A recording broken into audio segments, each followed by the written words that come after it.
GB24, live 24 hours a day. Welcome back. GB24 headlines in a moment, but first a reminder that this April, Wide World of eSports will be bringing you all the action from the 49th Olympiad live in Melbourne. For more details, check out the link on your screen. And now, a summary of today's headlines. Studio Nintendo released a memo announcing a new gizmo, the Nintendo Labo. We'll have more later this Arvo. Not to be outdone, Microsoft have announced a new Xbox for budget-conscious consumers. The cardboard box. And do you know the way? What's that? I don't know. I thought you knew what it was. I don't know what it is. I don't know the way. Burnsy said it's trending. Oh!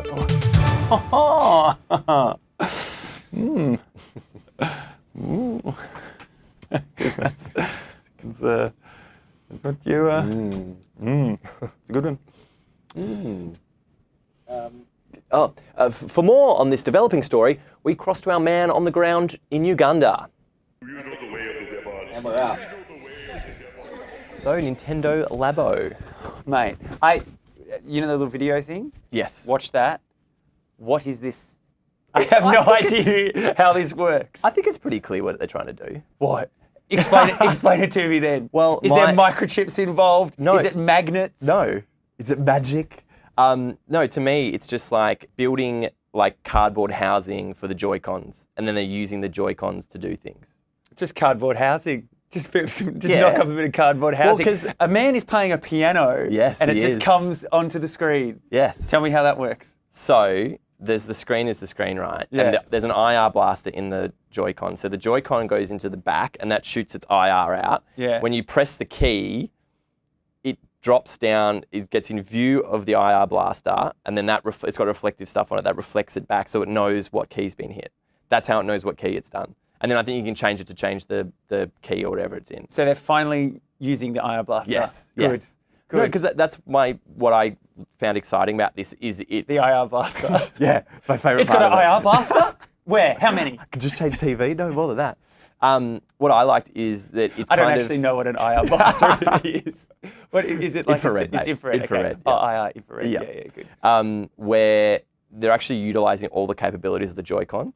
So like with the HD rumble, which is pretty cool. So with that, it's using, did you see the bug one? There's a little bugs. Yes. I think that's using the HD rumble to like shoot it along like that. So it's using it to move it and stuff. It's just mental. It's cool. It's really cool. You see, I look at stuff like that, and although this comes with sets, and you get the box, and you like these are the base ones.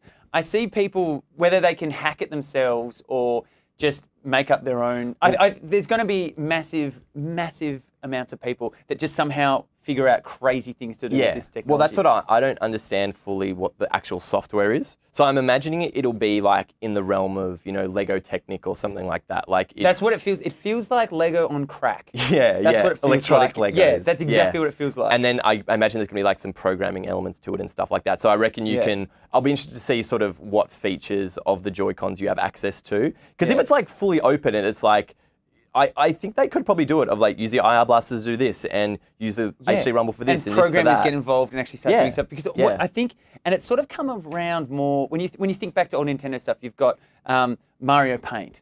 Yeah. Like that was they just gave it and they just was like it came with the little mouse on the SNES and the little mouse pad, the plastic the little mouse plastic pad. mouse with Mario. And you did that, and you could do Music Maker, and you could do that stuff, and just let people. And then you've got further along, you've got the Mario Maker. Where people just said, you know what, here's every element to every Mario game, and people just throw it open to the community. Making it into a package that is really easy to use. You really user-friendly and stuff like that. And so then now they've taken that to this, to like the software to the real and world. Hardware and to actual creating things. But what's cool is that they've just said as well they're going to release the plans for the cardboard stuff in the variety pack. They're just releasing those, so you could just make it yourself. You don't need to necessarily buy. So you could just get cardboard and rubber bands. Did you see on the video as well how the instructions and how to do it? Oh, it's yeah, like that on the looked really Switch, cool. and it's like fold this, and you go, yep, done that. Yeah, next point. Next point. See, IKEA, take note. Okay, that is what you should be doing, all right? That would actually be genius if there's an IKEA app.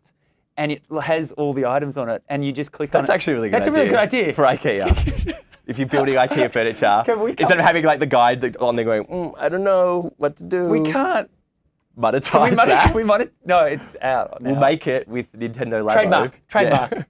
GB24 trademark. Yeah. Thank you. It kind of reminds me of some of the stuff we used to, like we're talking about Lego, and I used to have Kinects and stuff. It feels like very much an evolution of that. So I think it's for those kids who are really sort of techie and interested in engineering kind of stuff that, and like I don't know if I would have liked it as a kid necessarily. I think maybe it'll be a bit hardcore for me. Like, I don't know. I don't know. It looks insanely hardcore. There was one point where they showed the inner workings of the back end. It was like pulleys, like cardboard pulleys and stuff like that. The robot suit for the robot suit one. Yeah. And I'm like, there's no way a 10-year-old kid is sitting down and making that. No, but that's the point. They are. That's what they've done. Yeah, they've made it easy and simple. I tell you this right now, I see a lot of dads going, I think you're, give it to me, and just try to deal with it that way. Yeah. When you actually look at some of the mechanics of it, it looks so insanely complicated, but then you're thinking about, this is just cardboard. This is just cardboard. And it's Nintendo. So like, keep that in mind as well. Like the way they develop and make stuff user-friendly. Like you think about how huge the Wii was and what that was doing. Like they can make stuff really simple for heaps of people to use really well. So I think it's going to be a lot. I think it's going to have both. I think it's going to have that simplistic, like easy to do, accessible, but there's going to be the depth that if you want to take it further, hey, just have fun with it. Because man, this could be a thing for schools. Like that would be a huge money spinner for them if it was like a school program as well. Yeah, like that would be massive. And it's sort of like a robotic sort of thing. Yeah, And there's elements of programming in it. Yeah. Because kids these days, they're on the Google before they're 3. But no, legitimately, there are kids, like young kids now are all over that. There's kids learning programming in schools and stuff like that, like primary school. Yeah. So there is an element of that that's catering to that market. We had Logo Writer. That was sort of the extent of our programming back in primary school. But it's come a long way since Logo Writer. I believe we had, in year 8, we had keyboarding. Was the subject, the technical was it the guy advancement? Papa Smurf. Papa Smurf taught it, but you'd have your keyboard and you try and do touch typing, and they would put a tea towel over your hands so you couldn't see your hands, and you'd be like, "Oh, where's the S?" Even if you looked down, even if you looked down. Did you have the one that had just a koala that had the guy on the? It was like the guy on the treadmill. Yeah. And the quicker you type, he went further away, otherwise you'd fall the spikes or something. Yeah. So I think Nintendo Lab's going to be better than that. Yeah, probably. Do you think this technology was always on the cards when they were actually making the Switch? Or do you think this is something that someone's come along and just been like, wait a minute, we could actually, if we get this... I reckon. Well, I saw some comments on Reddit saying that, because obviously this would have been in development for a while, that it's really clever for them not to necessarily announce it at launch because it might colour the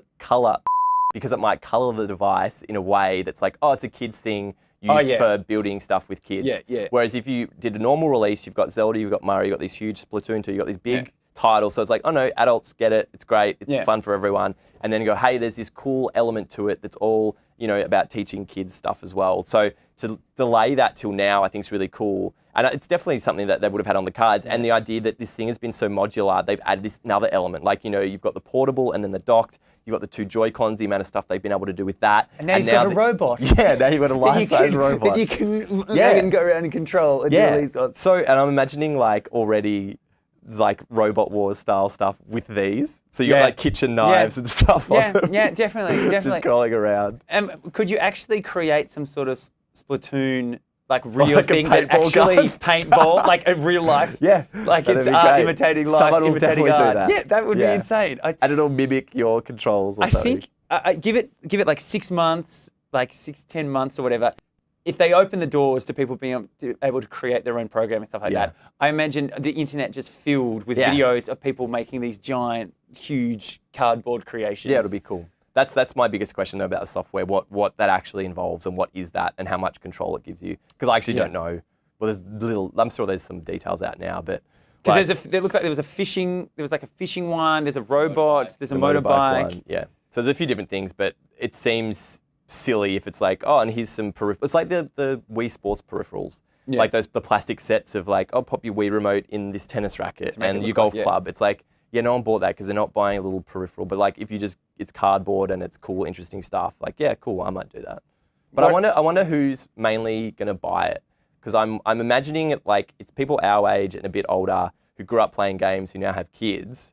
Yeah. And probably have a Switch. Are like, cool, I'll buy this for my son or my daughter, and they'll love it, you know. But I don't know how many. It's because it's designed for kids, but definitely adults will be using it and buying it. Definitely, adults will be the ones that'll do the crazy contraptions later on. Kids will, but I think the market is it's very that niche, that really sort of smart, switched on sort of kid that likes tinkering with things, that likes putting things together. I don't think it's for just I just want to play games sort of kid. Yeah, yeah. I think it's a bit more intense to that, but that's fine. Well, I reckon it reminds me of when the Kinect came out and the amount of when that sort of got hacked, the amount of extra stuff that researchers and stuff did with that. So I reckon. Yeah, what are the applications to like other industries and stuff like that? Potentially, depending on what they get out of it. But I reckon it's a go for school programs and stuff like that. It'd be really good. And at the end of the day, it feels like a Nintendo sort of product. Like it's that creative, that imaginative sort of, and the way that it seems like this big open, like you can do all this crazy stuff with it. There's something really. All right, we're back in 5, 4, 3, 2, 1, cue it. Baffling. More news in a moment. Are they spitting on each other? Thanks very much for watching. If you do know anyone who would enjoy the show, please send them a link. It'd be great to build our audience and keep it growing. That's what we really want to do with this series. Yeah, like and subscribe. Don't say that. It's terrible. No. Just say, you say if you do enjoy it They all and say you want to that. be, they do, we don't, mate. Okay. If you are enjoying it and you do want to be notified. Like and subscribe. Just hit the subscribe button. And the like. And you'll know when the next one's released. Do them both. No.